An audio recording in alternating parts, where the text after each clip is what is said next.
एक तालाब में बहुत सारे मेढक रहते थे। उस तालाब के ठीक बीचों बीच एक बड़ा सा लोहे का खंभा था। एक दिन तालाब के मेढकों ने निश्चय किया, क्यों ना इस खंभे पर चढ़ने की रेस लगाई जाए। जो भी इस खंभे पर चढ़ जाएगा उसको प्रतियोगिता का विजेता माना जाएगा। इस पर सभी मेढकों ने सहमति जताई। रेस का दिन निश्चित किया गया। कुछ दिनों बाद रेस का दिन आ गया। प्रतियोगिता में भाग लेने के लिए वहां कई मेढक एकत्रित हुए। पास के तालाब से भी कई मेढक रेस में हिस्सा लेने के लिए पहुंचे थे और प्रतियोगिता को देखने के लिए भी बहुत सारे मेढक वहां एकत्रित हुए। रेस का आरंभ हुआ। चारों ओर शोर ही शोर था।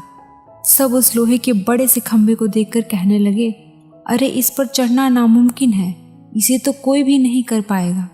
इस खंभे पर तो चढ़ा ही नहीं जा सकता, कभी कोई यह रेस पूरी नहीं कर पाएगा। और ऐसा हो भी रहा था।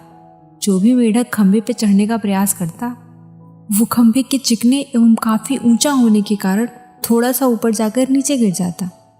बार बार कोशिश करने के बाद भी कोई उस खंभे पे नहीं चढ़ पा रहा था। अब तक काफी मेढक हार मान गए थे और कई मेढक गिरने के बाद भी अपनी कोशिश जारी रखे हुए थे। इसके साथ साथ अभी भी रेस देखने आए मेढक जोर जोर से चिल्ला रहे थे, अरे ये नहीं हो सकता, यह असंभव है, कोई इतने ऊंचे खंभे पे चढ़ ही नहीं सकता। और ऐसा बार बार सुनकर मेढक हार मान बैठे और उन्होंने प्रयास करना छोड़ दिया। और अब वो उन मेढकों का साथ देने लगे जो जोर जोर से चिल्ला रहे थे।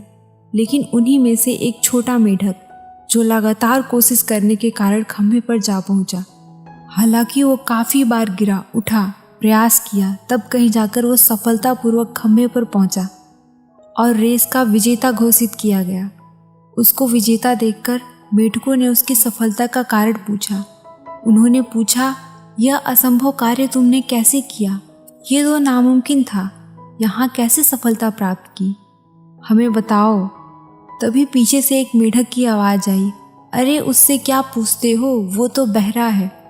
फिर भी मेढकों ने विजेता मेढक से पता करने के लिए एक ऐसे मेढक की मदद ली जो उसके सफलता का कारण जान सके।